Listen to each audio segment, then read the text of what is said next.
All right, everybody. Thank you for joining us. Welcome. Happy New Year to all of you. We appreciate you joining us. I know that getting back into the swing of things after break, those of us that had a break, can be a little daunting, especially with those to-dos that we left until next year, and next year was here super quick. So again, we appreciate you being here with us today on covering all things chapter 8. With that, I'm going to hand it over to Lupita so she can kick us off into our session today. Lupita? Thank you, Vanessa. Good morning, everybody. Wait, it's not morning. Good afternoon, everybody. Welcome to our Chapter 8 overview from the California Practitioner's Guide for Educating English Learners with Disabilities.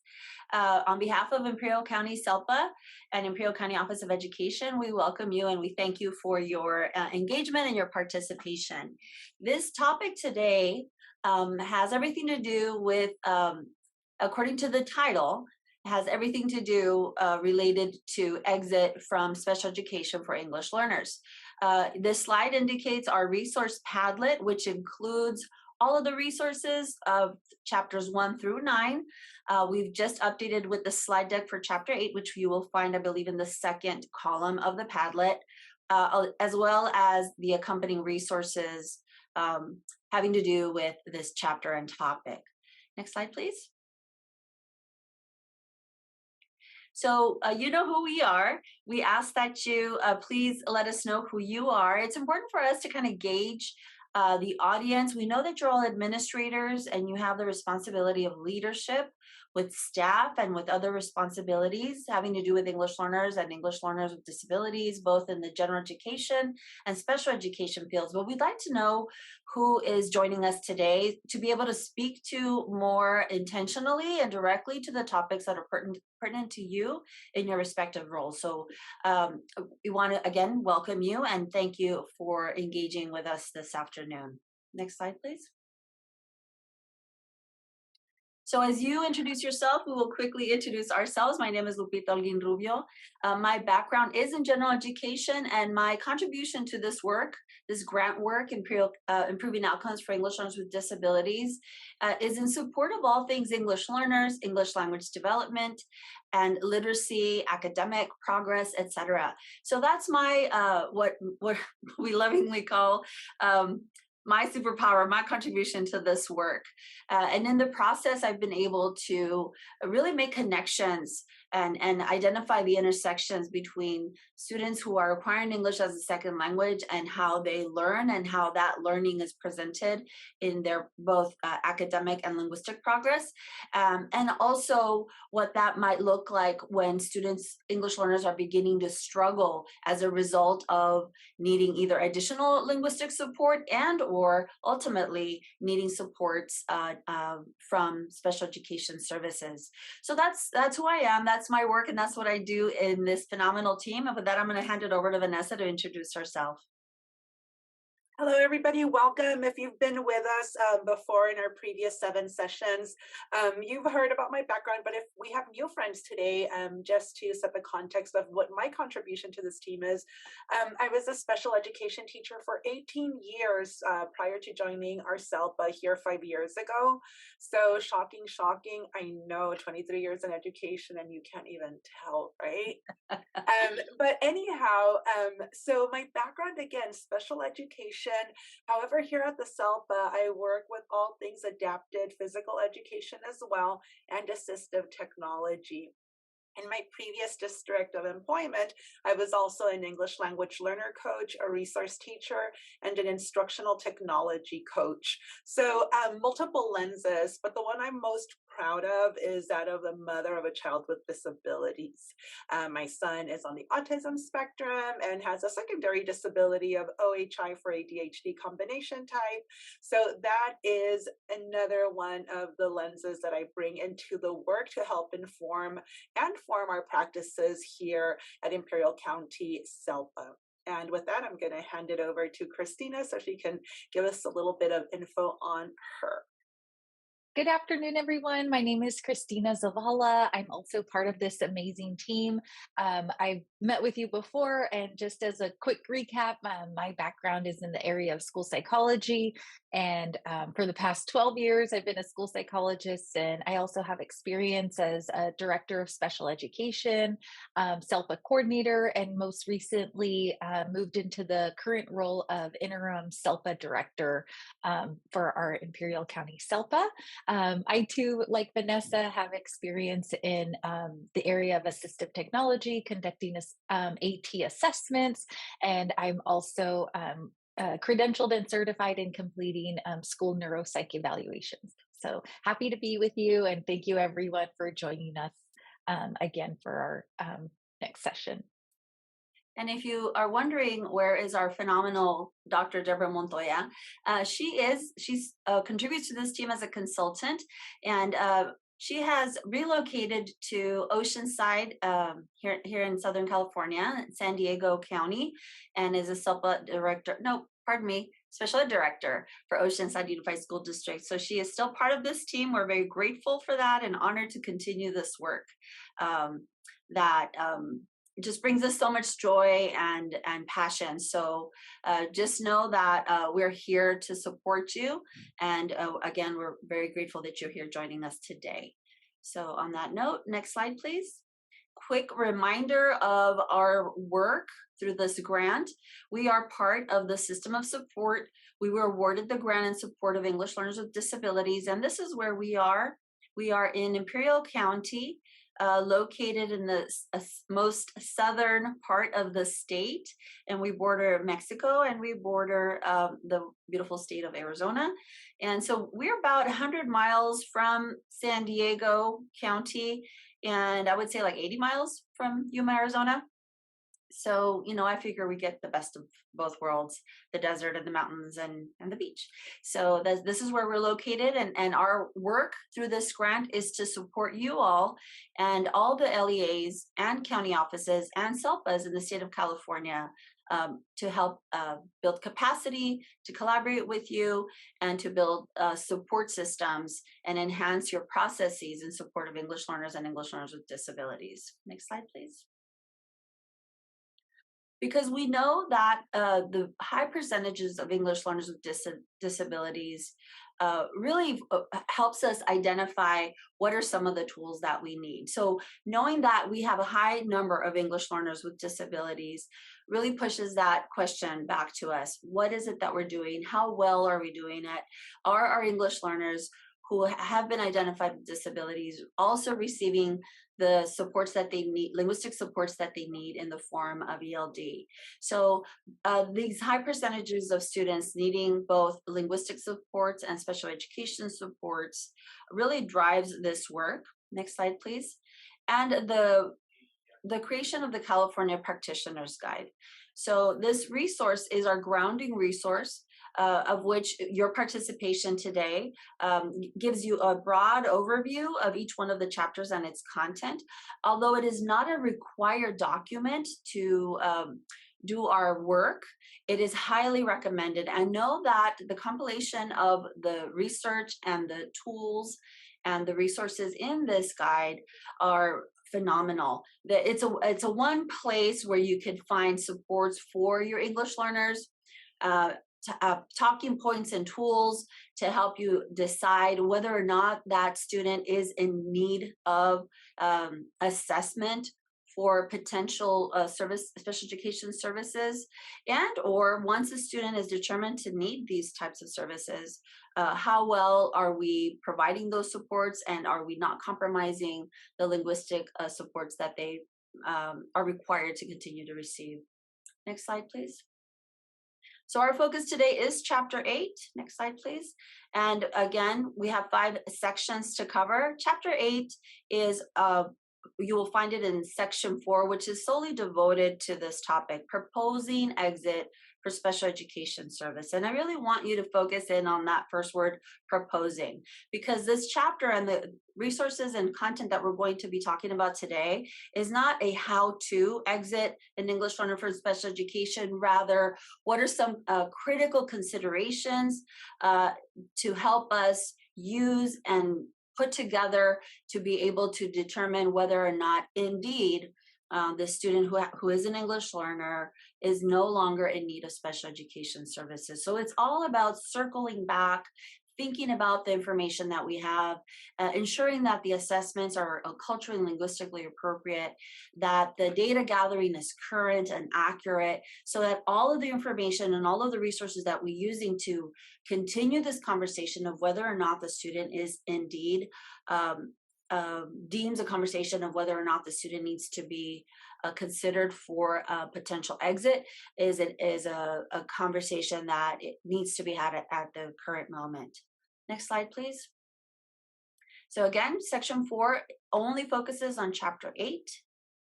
Next slide. And because we're all leaders and administrators in this group, we want to ask you to really focus on these 4 questions found at the beginning of chapter 8. So these are the 4 guiding questions that we are going to provide opportunities for you to answer and reflect upon based on what's happening at your current role and your site. So the questions are guiding questions. They're not necessarily questions that you may or may not leave with an answer for, but at the very least, opportunities to reflect on how well are we addressing what the question is asking. So what is an appropriate exit process for students who are English learners that are receiving special education services? What safeguards can we put in place to support students transitioning into back into general education? So thinking about our MTSS framework and how the students are, as they transition back, how are they going to fold into the supports that they may still continue to need? Or English learners exiting from special education, might they need a 504 plan, and what would that look like, and when would it be appropriate and when would it not be appropriate? And then what happens if the student is not successful after he or she is exited from special education? So these questions are questions perhaps that you may already be considering or are already part of your process. And if they're not, this is an opportunity to provide you a space and some content and some tools to start thinking about these very important questions on this topic. Next slide, please. So the focus of chapter 8, summarizing, is to take a look at multiple factors, the IEP team's responsibility to take a look at multiple factors and ensuring that all of those factors are pointing in the direction of this student no longer needs to receive services specified in an IEP, that this student has not only met their goals, but are able to, with appropriate supports, engage in the general education classes without the need of the support specified in the IEP. So we want to make sure that the information, the data, and the resources used to make these determinations are up to par and appropriate. Next slide. And again, bringing to the forefront that the majority of our English learners who are identified as students with an IEP fall into these 3 qualifying categories for special education. And we understand that these 3 qualifying categories are language-based. So it's really important that we also take into consideration the language acquisition status and the language acquisition progress and the language acquisition supports that the student is receiving as we're having conversations about possible exit. Why? Because we don't want to muddy the water in terms of pulling away resources that the student may continue to need, because we are thinking is, well, they're learning English, therefore, you know, it's normal, or it's you know, how their learning progress is based on their language and not the disability. We are always wanting to keep that in the forefront, that besides the disability that the student has been identified to have, whether it's a one or multiple, we also want to take into consideration how language acquisition manifests in their learning to be able to determine and tease it out at every point, especially at the point where we're considering exit. Because not only do we don't want the language acquisition status to impede the student from exiting, we want to make sure that we have current and accurate information about how well the student is progressing in English, so that when we make the determination that exit is appropriate, that we continue to provide the appropriate linguistic supports as a student continues to need as an English learner. Next slide. Another important factor to consider that the IEP team should consider when we're having these conversations is the typology of English learner. A few chapters ago, we spent quite a bit of time talking about long-term English learners. And so we want to bring this back to the forefront and help us think about what does that look like, or what might it look like when you begin to have that conversation of a possible potential exit of an English learner from special education services. And it's important for us to understand what the EL status is. And for this data chart indicates percentages of long-term English learners. So here we see that 17% of our students in the state of California are long-term English learners. And the majority of these long-term English learners are in the secondary level. I want to call your attention to the gray part of the pie chart. So this is the long-term English learners with disabilities. And so we have almost 40% of students with disabilities are long-term English learners. And again, why is this information important to have? Because we want to bring this information to the table, this data to the table, and be able to have conversations about the role of language acquisition as it pertains to academic progress, linguistic progress, and how it impacts both academic and linguistic progress. And again, to paint that broad picture, that robust picture of what the student is able to do and the impact that it has on the student's progress in meeting his or her goals as identified in the IEP. And also, after the determination has been made to exit the student, what types of linguistic supports the student may still continue to need based on his or her EL status. Next slide.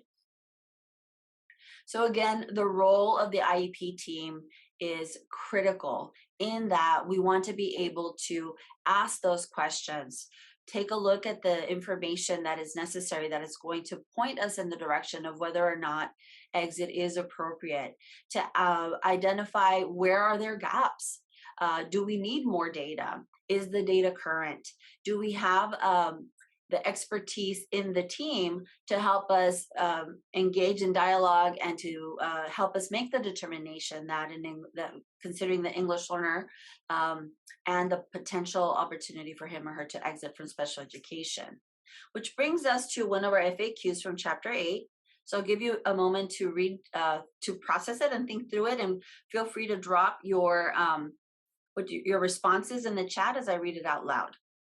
So is it a legal mandate that a member of the English learner department and the IEP team meet for an English learner who is being considered for exit for special education? So is it a legal mandate to engage in this dialogue between the EL department and the IEP team? So let's see what the audience says. Okay, so I see a few no's coming in, and I don't know is also appropriate. So let's go to the next slide, Vanessa, please. So if you go to the U.S. Department of Ed's FAQ section regarding English learners with disabilities that was released a few years ago, based on their FAQ number 5, it is essential that an IEP team for English learners with disabilities include persons with expertise in second language acquisition. And if you've participated in any of our sessions, you probably have heard us say this ad nauseum. It's critical. And you know, dare I say, a no-brainer to have somebody at the table who can speak to second language acquisition, what it looks like, who can speak to the particular students' gains in language acquisition, academic progress, as well as their gains towards meeting their goals as determined by their IEP. So although it is not a mandate, it is essential.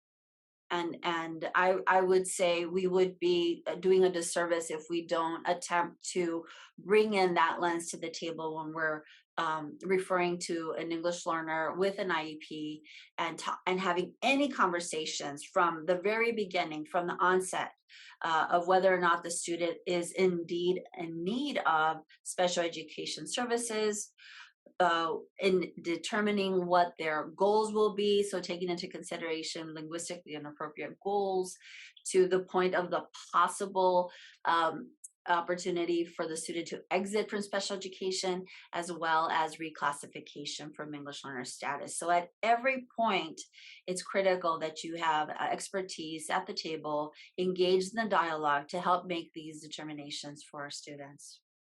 With that, I'm going to hand it over to Christina, who's going to walk us to other criteria that we want to take into consideration as we're having these conversations within our IEP team dialogues. Christina? Thank you, Lupita. So when your IEP teams are getting together and determining and considering a possible exit, here is a slide that shares some of the different criteria options. So again, a student can exit from services if they graduated from high school with a regular diploma. Even if they don't have a regular diploma, they may continue services up to their 22nd birthday. A parent or a student can revoke consent for services. The student would exit special education and would terminate eligibility. There are many times where a student may turn 18 and they may request an IEP meeting and exit themselves. And for our session today, we'll be focusing on the IEP team determination, which includes the parent, as they may determine if a student no longer requires those supports and services and exit. And again, it requires the use of data to confirm that the student is accessing and progressing grade level content. The student should demonstrate that they are able to use accommodations successfully, develop skills, and help overcome the impact of their disability and make progress. The required team members that need to be at the table, as you are already familiar with as administrators, you're a required team member of the IEP team. It's important that that we have a gen ed teacher, special ed teacher, again, as Lupita was saying, a specialist, an EL specialist that can comment and provide feedback on the student's progress in second language acquisition, and any other team members that are pertinent to that child and their individualized situation. Next slide, please.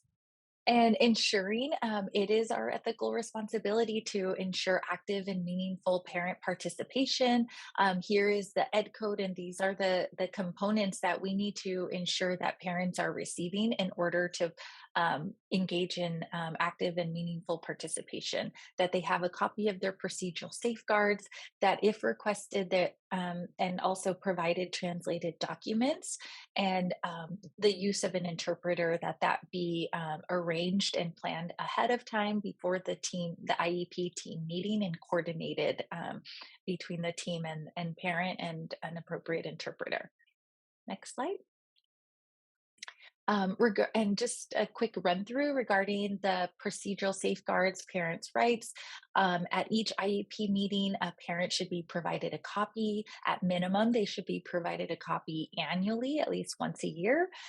They should also be that the rights are provided to the parent in their native language, and the language that their primary language most easily understood, and to ask if they need a verbal explanation of their procedural safeguards. And it's always important to ensure that the IEP team is documenting in the IEP team meeting notes the offer of the explanation and the offer of the procedural safeguards to the parent. Next slide. Again, revisiting the various criteria for exiting students from special education services. It's important that the IEP team, include the parent, and they may determine the student no longer requires services, and will review what data and that process that needs to be looked at in order to make that decision. IEP team decisions must be based on data. The LEA must use a variety of assessment tools and strategies to gather relevant functional, developmental, and academic information about the child, including information provided by parents. So this needs to also be updated information, new evaluation procedures and assessments to review, not kind of thinking that the student has been assessed multiple times and don't need updated evaluation, but it's ensure that we're utilizing accurate current data. And what do multidisciplinary teams look for when considering potential exit? The student requires less. These are things to discuss as a team during that 60-day process, as well as this student requiring less direct instructional supports. Do they demonstrate an increased ability to work independently? Are they meeting grade level expectations, and language acquisition is progressing as expected when compared to like peers with similar disabilities and language differences, and that the data confirms that the student is able to access and progress in grade level content. Next slide, please. So here is a link to IDEA and our California Ed Code regarding the assessment procedures for students being evaluated for special education services. And those are just some quick links. Next slide. When planning and while planning to conduct and during the process of conducting a comprehensive assessment, again, these are the considerations that are important and pertinent for when assessing English learners. That the consideration is taken to the normal process of English language development, and appropriate testing and assessment materials are utilized and reported on. So again, that's where we're talking about looking at the language difference versus disability, that be identified in the evaluation. Now I'm going to hand it over back to Vanessa, as she'll continue to lead us through this process. Okay, everybody. So as Christina and Lupita set the context for our conversation today, I want to call your attention to the following. So we talked about the disability categories, how our top three most identified eligibility criteria for our English learners is under SLB, SLI, and autism. We want to consider those specific manifestations of disability and how they relate to the following questions.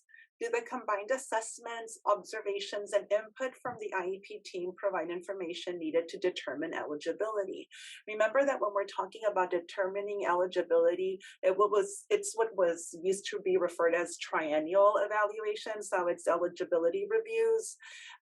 So we are establishing whether there is a need, if there is a meeting of eligibility criteria under any of those 13 distinct disability categories. And also considering further if the severity of the disability may have an adverse impact on the student's educational performance, and do they or do they not require special education services to achieve a free and an appropriate public education. So considering all of this, we're looking back at the IEP. So when the IEP is developed, the team is looking at this document, at this program, to establish a whole picture of the student and their needs. And again, with the added lens today of determination if special ed supports are no longer necessary, how is it that this is going to be documented, and how it is that we're going to talk through this process as a team? Again, the team-based effort. So in making sure that all of our assessments are administered in the child's native language or other mode of communication is one of the ways that we're going to be yielded most accurate, current, and real information that paints a robust picture of what the student can do academically, developmentally, and functionally. This is critical in that also we are linking it to assessor sensitivity to linguistics and culture, because we're looking at assessment data in not just the vacuum of what is it that the numbers are telling me? There's a lead up to the determination of those assessment tools and how it is that it is interpreted, from norm referenced assessment in English and in the student's primary language to criterion reference tests that measure a student's performance based on mastery of specific sets of skills, systemic observations, and structured interviews. In the following slides, we're going to take a look at some resources to support you in this data mining, data collection process as you are building the documentation to demonstrate that potentially this student no longer requires specialized supports. So when we're gathering observational data, sometimes it's hard to organize it in a meaningful manner. I want to refer us back to some of these appendices that we looked at in chapter 4 when we covered chapter 4 content on all things pre-referral, referral. When we're collecting data for English learner classroom observations, this form right here is readily available for you to download, print out, or fill out electronically as you're gathering information as to what the classroom environment looks like. Appendix 4.7 gives us then a structure for collecting observational data on our English learners with an IEP during English instructional time. Again, a very structured sequential document that allows us to connect information relevant to the student in developing that profile that will help us determine if specialized supports continue to be necessary so that the student may access content. So when we're looking at data for decision making, I mean, data can come from a variety of sources, but I want us to think about it into two categories today for in addressing the administrator questions that Lupita shared with us at the beginning of our session. So one of the prongs that we're going to be looking at from pulling data is reviewing goals and objectives, right? Goals and objectives are exactly what tells us with the baseline component where the student is, where we want to see them in a period of time, and if applicable, those short-term objectives that will help us measure along the way how it is that we're getting there. How is it that we're building or not to meeting those annual goals? So when gathering this data, we want to make sure that, do we have progress being noted on grade level Common Core state standards? When we're looking at students' data over the years, are goals being met over a series of years? How many years? 3 or more years? With what supports? Under which conditions? Additionally, we want to look at the category of results that are yielded through recent individualized state and or district assessments. We're looking at CASP data, right? SBAC, LPAC, what accessibility tools were utilized? So as we delve a little bit deeper in each one of these bullets, when we consider reviewing goals and objectives, again, grade level content standards. That's what we're saying. We're saying that the student, by removing these supports, by removing these services, that the student is going to be able to make progress on grade level content that is specific to the California Common Core state standards. We are also saying, ensuring that the student is going to be able to make consistent progress, because goals have been demonstrating that over a series of years, the student has been able to successfully access and demonstrate learning progress as similar peers.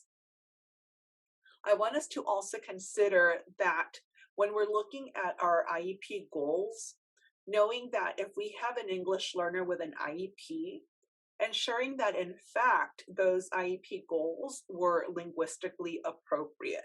So again, just as a reminder, linguistically appropriate goals are not specific ELD goals, but goals that align with California content standards and that support the student's language acquisition and ultimately result in making academic and meeting academic goals and accessing and making progress in the grade level curriculum. So ensuring that those goals were appropriately developed is also going to be more of a helpful tool in establishing that progress was in fact made consistent with those language supports, linguistic supports that the student requires to be able to fully access a content area. So now when we're looking at results that are specific to assessment results, we need to also consider what accessibility tools were being provided to the student, because we recognize that out of the 3 types of accessibility supports, universal tools, designated supports, and accommodations, the first 2 are accessible to all students, with or without an IEP or a 504 plan. So are the supports that we're providing the students going to be continually available to them when they access assessments through either their curriculum, their site-based, or the statewide assessments? What do these supports look like?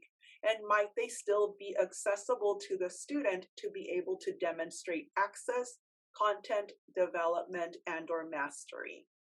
Again, we want to provide you with as many resources as possible to engage in conversations with your site-based teams. And we wanted to link in this accessibility checklist also, so that when you're having this conversation with your teams, taking back a resource that can provide you a structure for a meaningful conversation in determining what types of accessibility resources were being applied over time.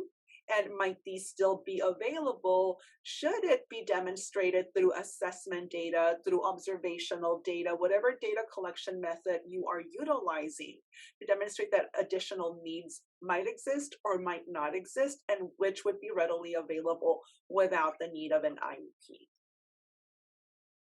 And again, guiding questions. Not necessarily a checklist, not necessarily a how-to, but just questions to consider and to discuss fully in the realm of the IEP team. What accessibility resources have been applied to the SBAC and the LPAC administration, and by domain? Because we need to remember also that when we're talking about disability categories, they might manifest in different ways in each of those specific domains. How do these accessibility resources support the students' identified needs? And how are these accessibility resource supports provided during instruction? And over the years, have we been making adjustments? Have we been asking? Have we been engaging with our students? Have we been observing to determine whether these accessibility resources were in fact necessary, not consistent with the results that we were hoping they would yield, or simply not something that the student needed? When we were talking about the 4 domains, we're talking specifically about the LPAC, listening, speaking, reading, and writing. But these domains are domains of language. And although here we have a graphic that is speaking of language in the domain of LPAC, we know that language not related to the LPAC, just the language in general, is in fact comprised of these 4 elements: listening, speaking, reading, and writing, which make up your receptive language, expressive language, oral language composite, and written language composite.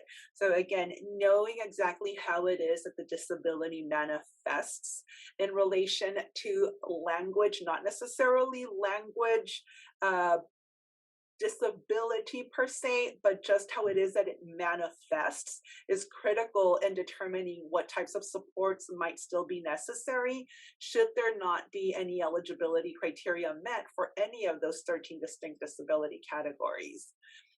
Of course, as always, communication. Communication is key, because communication, of course, exists within the purview of language, listening, speaking, reading, writing.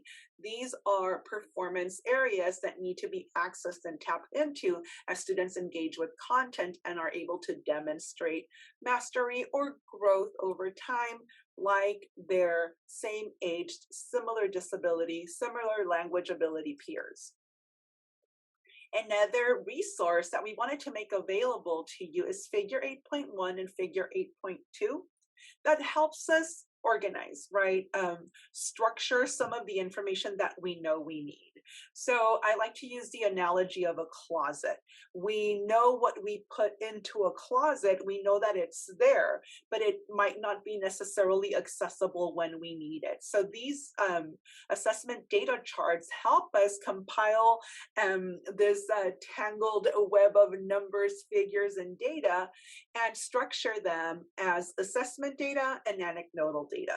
Again, samples for you to consider as you start your data collection process and developing a robust profile of student ability, of assessment results, to have a fully informed conversation around eligibility for special education services or potential exit.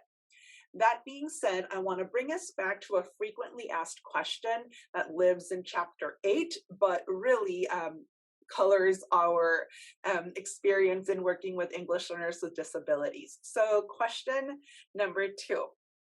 Does an English learner need to be reclassified as fluent English proficient, RFEP, in order for the IEP team to consider exiting the student from special education? Okay, drop a Y for yes and for no, and let us know what you think. And again, as always, I don't know is appropriate. We are amongst friends and we are learning together. Does an English learner need to be reclassified as fluent English proficient in order for the IEP team to consider exiting the student from special education? Drum roll, please. Survey says no. The decision to exit an English learner student from special education must be based on the IEP team's determination that the student no longer meets eligibility requirements for special education. So as most of you said, if not all of you, English learner services must continue until the student is reclassified as English fluent. So no. Thank you for your participation.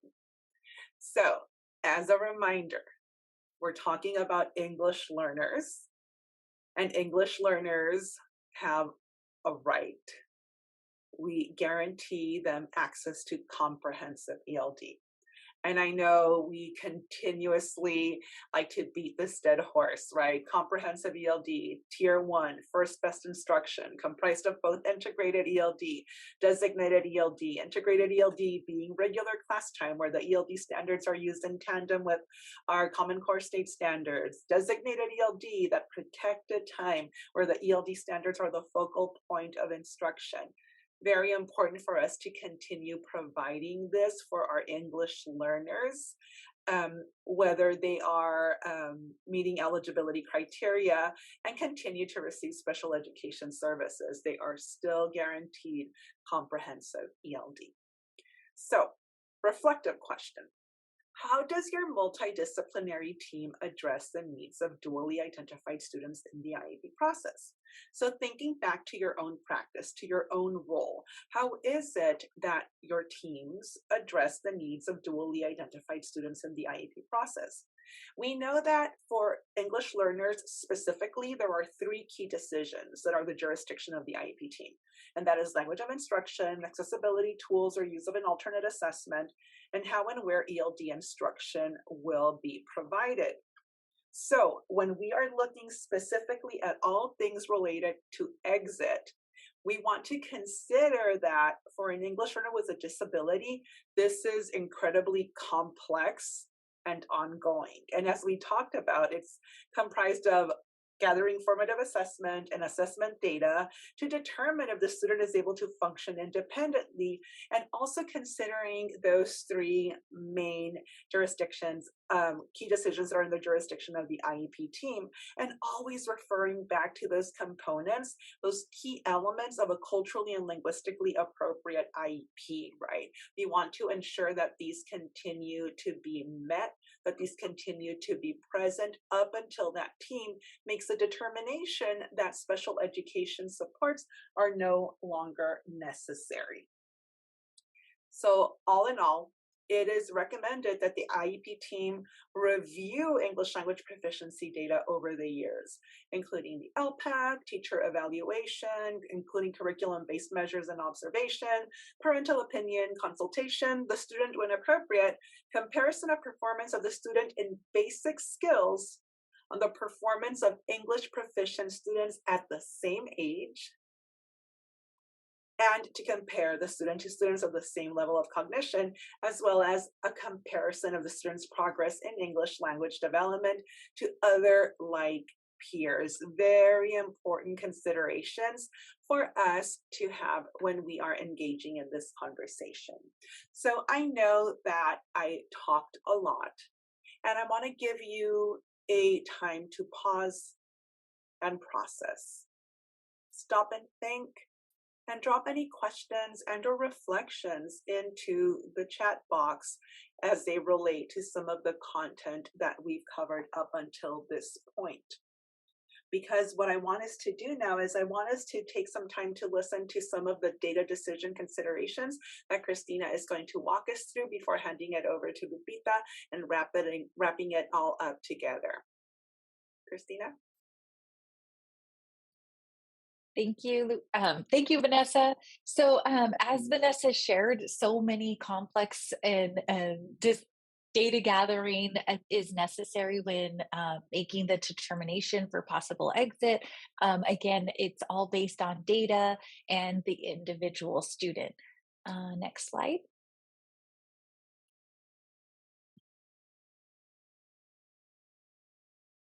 So when considering the continuing the exit process, it's important that this decision is made in a gradual process and again requires parent consent. So as the team that's working with the student is taking in consideration all of the data gathered, it's important to reduce the special education supports and related services over time while continuing to monitor and track the progress prior to the final exit of a student from special education. The IEP team may consider providing more consultative services rather than direct services if appropriate. So we never want to get to an eligibility review IEP team meeting and just recommend an exit without going through the gradual process of reducing services if appropriate. So after the IEP team has engaged in thorough data tracking and has determined the student may be able to function with less intensive supports and services that do not require special education, the team, including the student's parent, may make the determination to exit the student. And upon exiting, that student is eligible to continue to go back into looking into the tiers of support, looking at the MTSS framework and potential exit. Upon exiting, the student will begin to access only general education supports. And going back to figure 7.7 and our infographics, this is revisiting our tiers of support for students that are English learners.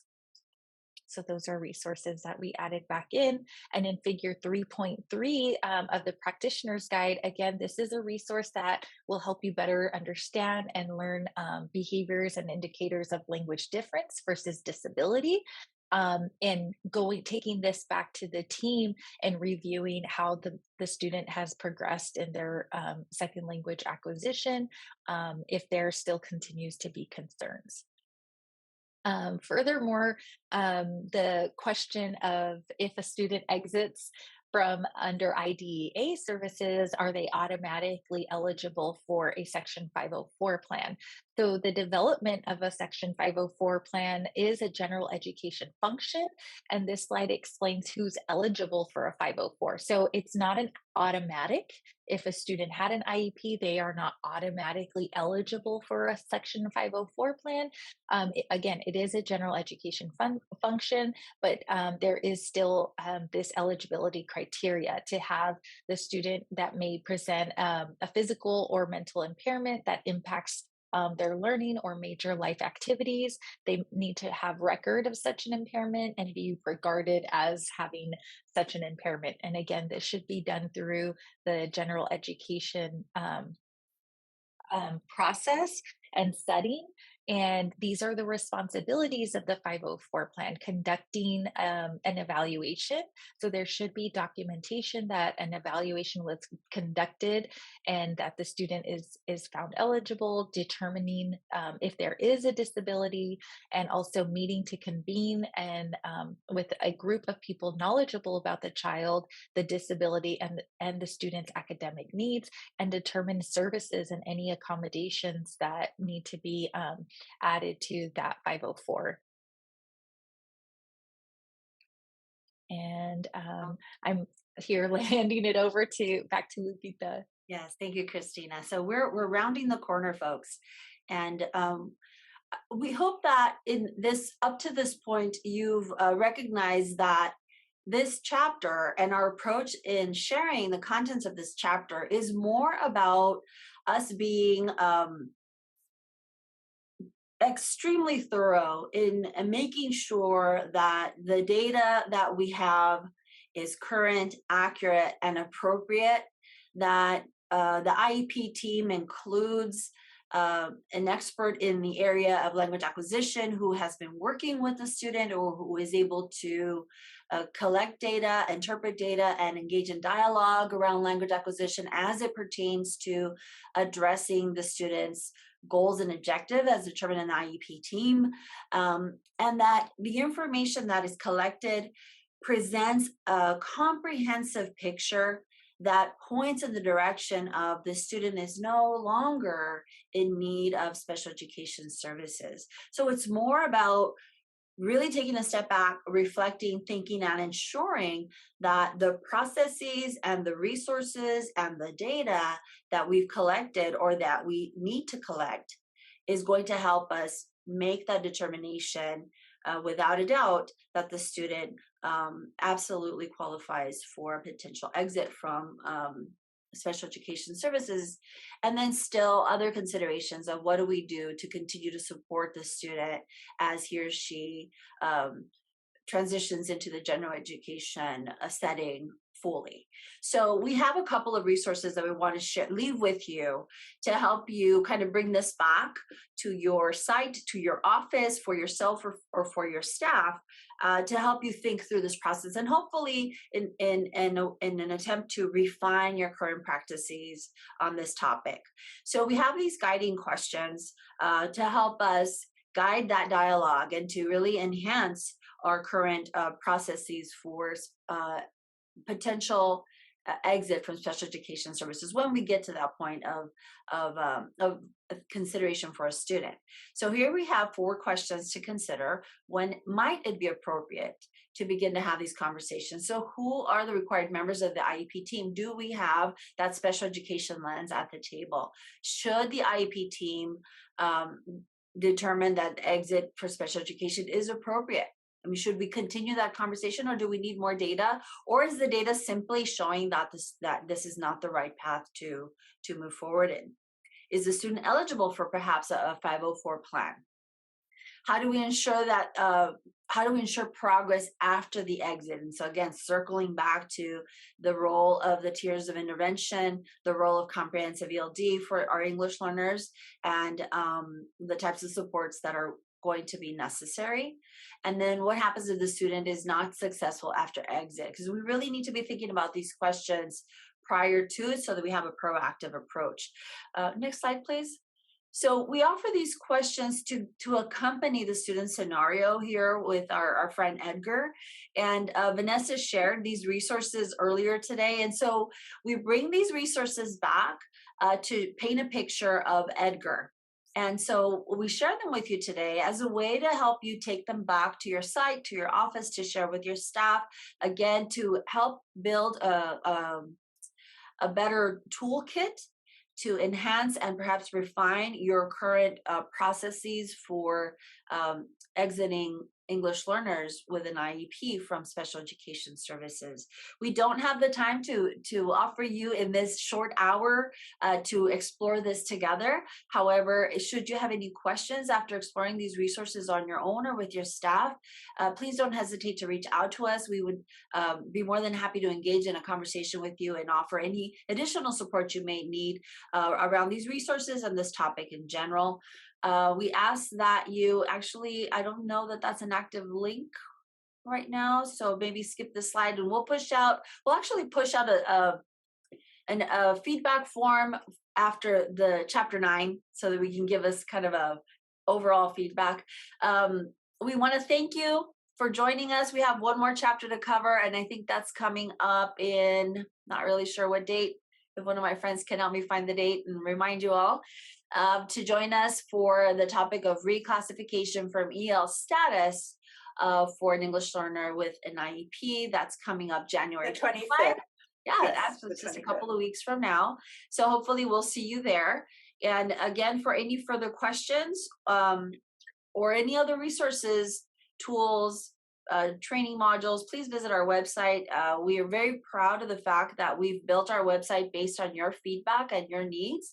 So if you see something you like, let us know. If you are looking for something and you can't find it on our website and you think we might be able to support you in that way, please let us know also. So with that, I want to hand it back to Christina for our final goodbyes. And with that, thank you again.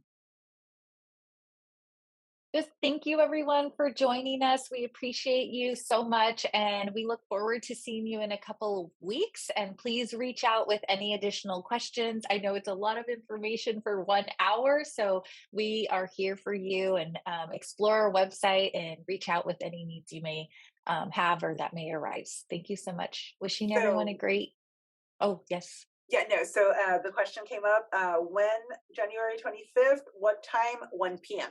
So 1 to 2, same as today.